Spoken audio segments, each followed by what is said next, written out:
ಅತ್ತ ರಾಮ ಮಂದಿರ ಉದ್ಘಾಟನೆಗೆ ಕೌಂಟ್ ಡೌನ್ ಶುರುವಾಗಿತ್ತು. ಇತ್ತ ಹುಬ್ಬಳ್ಳಿಯಲ್ಲಿ 31 ವರ್ಷದ ಹಿಂದೆ ಮಂದಿರಕ್ಕಾಗಿ ಹೋರಾಡಿದ ರಾಮ ಭಕ್ತರನ್ನ ಕಾಕಿ ಲಾಕ್ ಮಾಡಿತು.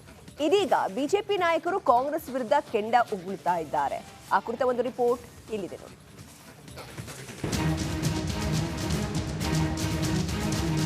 ಅಯೋಧ್ಯೆಯಲ್ಲಿ ರಾಮ ಮಂದಿರಕ್ಕಾಗಿ ಹೋರಾಡಿದ್ದ ಹಿಂದೂ ಕಾರ್ಯಕರ್ತರನ್ನ ಬಂಧಿಸಿದ್ದಕ್ಕೆ ಕೇಸರಿ ಪಡೆ ಕೊತ ಕುದಿಯುತ್ತಿದೆ. 31 ವರ್ಷದ ಹಳೆಯ ಕೇಸ್ ರೀಓಪನ್ ಮಾಡಿ ದ್ವೇಷ ಸಾಧಿಸಿದ್ದಾರೆಂದು ಕಾಂಗ್ರೆಸ್ ವಿರುದ್ಧ ಕಮಲ ನಾಯಕರು ಕೆಂಡ ಉಗುಳಿದ್ರು. ಅಷ್ಟೇ ಅಲ್ಲ, ರಾಜ್ಯಾದ್ಯಂತ ಪ್ರತಿಭಟನೆಗೆ ಬಿಜೆಪಿ ಕರೆ ಕೊಟ್ಟಿದೆ. ವಿಪಕ್ಷ ನಾಯಕ ಆರ್ ಅಶೋಕ್ ಬಳಿ ಭೇಟಿ ನೀಡಿ ಬಂಧಿತ ಶ್ರೀಕಾಂತ್ ಕುಟುಂಬ ಜೊತೆ ಚರ್ಚೆ ನಡೆಸಲಿದ್ದಾರೆ. ಇನ್ನು ಹಿಂದೂ ಕಾರ್ಯಕರ್ತರ ಬಂಧನಕ್ಕೆ ಬಿಜೆಪಿ ರಾಜ್ಯಾಧ್ಯಕ್ಷ ವಿಜೇಂದ್ರ ಸಿಡಿಮಿಡಿಗೊಂಡಿದ್ರು. ಕೂಡಲೇ ಶ್ರೀಕಾಂತ್ ಅವರನ್ನ ರಿಲೀಸ್ ಮಾಡುವಂತೆ ಆಗ್ರಹಿಸಿದ್ರು. ಕಾಂಗ್ರೆಸ್ ಸರ್ಕಾರ ಹಳೆಯ ಕೇಸನ್ನ ರೀಓಪನ್ ಮಾಡಿ ಶ್ರೀಕಾಂತ್ ಪೂಜಾರಿ ಅವ್ರನ್ನ ಬಂಧಿಸಿರ್ತಕ್ಕಂಥದ್ದು ಭಾರತೀಯ ಜನತಾ ಪಾರ್ಟಿ ಖಂಡಿಸ್ತದೆ. ಅಷ್ಟೇ ಅಲ್ಲ, ಇಡೀ ರಾಜ್ಯಾದ್ಯಂತ ನಾವು ಹೋರಾಟಕ್ಕೆ ಕರೆಯನ್ನು ಕೊಡ್ತಾ ಇದ್ದೇವೆ. ಎಲ್ಲ ಜಿಲ್ಲಾ ಕೇಂದ್ರಗಳಲ್ಲಿ, ಬೆಂಗಳೂರು ಮಹಾನಗರದಲ್ಲಿ ಫ್ರೀಡಂ ಪಾರ್ಕಲ್ಲಿ ನಾವು ಬೃಹತ್ ಪ್ರತಿಭಟನೆಯನ್ನು ರಾಜ್ಯ ಸರ್ಕಾರದ ವಿರುದ್ಧ, ಈ ಹಿಂದೂ ವಿರೋಧಿ ಕಾಂಗ್ರೆಸ್ ಸರ್ಕಾರದ ವಿರುದ್ಧ, ಈ ಹಿಂದೂ ವಿರೋಧಿ ರಾಜ್ಯದ ಮುಖ್ಯಮಂತ್ರಿಗಳು ಸಿದ್ದರಾಮಯ್ಯನವರ ವಿರುದ್ಧ ನಾವು ಹೋರಾಟನ ಮಾಡ್ತಾ ಇದ್ದೇವೆ. ವಿಜಯಪುರದಲ್ಲಿ ಕಾಂಗ್ರೆಸ್ ವಿರುದ್ಧ ಪ್ರಹ್ಲಾದ್ ಜೋಶಿ ವಾಗ್ದಾಳಿ ನಡೆಸಿದರು.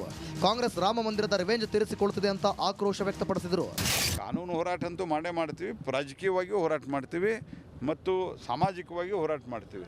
ಯಾರು ಏನು ತಿಳ್ಕೊಂಡು PFI ಮತ್ತು ಈ DJ ಹಳ್ಳಿ KJ ಹಳ್ಳಿ ಹಳೆ ಹುಬ್ಬಳ್ಳಿ ಪೊಲೀಸ್ ಸ್ಟೇಷನ್ ಮೇಲೆ ಏನು ಭಾಳ ವ್ಯವಸ್ಥಿತವಾಗಿ ಸಂಚು ನಡೆಸಿ ಹಲ್ಲೆ ಮಾಡಿದರು. ಪೊಲೀಸ್ ಆಫೀಸರ್ನೂ ಸತ್ತೋಗ್ತಾ ಇದ್ರು ಅಂತ ಚಾರ್ಜ್ ಶೀಟ್ನಲ್ಲಿ ಆಗ್ತಾಯಿದ್ರು, ಕೊಂದು ಹಾಕ್ತಾ ಇದ್ರು ಅಂತ.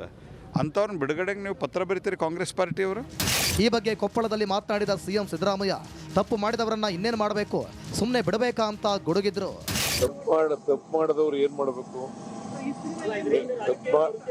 ತಪ್ಪು ಮಾಡಿದವ್ರನ್ನ ಏನು ಮಾಡ್ಬೇಕ್ರಿ? ಸುಮ್ಮನೆ ಬಿಟ್ಬಿಡ್ಬೇಕಾ?